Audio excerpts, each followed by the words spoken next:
So the swing thought we're going to have now is all about focusing on the back half of the golf ball. Now, you might have just seen the previous video that was talking about focusing on the front half of the golf ball. And again, these videos complement each other rather than contradicting each other, because you'll notice I've made a club change this time. This time I've got my driver. The previous video I had a wedge.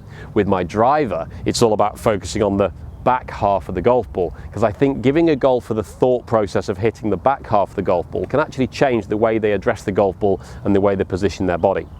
So what I'm going to do here is I'm just going to turn the logo of the golf ball so it sits towards the back so I can see that.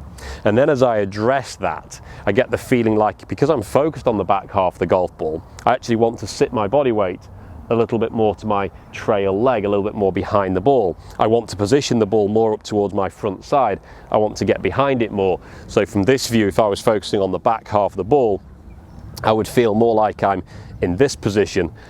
Now that's going to encourage me from there to have a swinging up approach, so an ascending angle of attack as I hit the ball.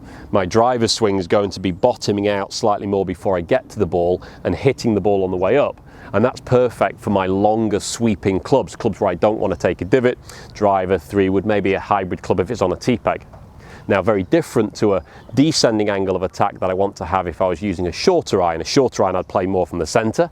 Previous video talked about how we'd look at the front side of the golf ball and we'd try and hit down on the ball as we take a divot and focus on the front side of the ball. So if we're taking a driver 3-wood hybrid club off a T-peg, we can focus now on the back half of the golf ball. I've got my logo on the back half, I can see my logo. That's encouraging me to take a wide stance, get behind the ball a little bit more, get the ball up on my front side. And now as I make my swing, again, I'm going to stay slightly more on my rear side. I'm going to have the club grounding out and then lifting up through impact rather than getting in front of it and hitting down onto it. And if I can just keep my body weight into my rear side, sweep the ball on the way up by focusing on the back, I can get a nice high launching golf shot, a little bit of right to left shape on the golf ball, perfect for what we want to see with the driver. And my swing thought there was to keep my focus on the back half of the golf ball and sweep the ball into the sky by focusing behind the ball, not in front of the golf ball.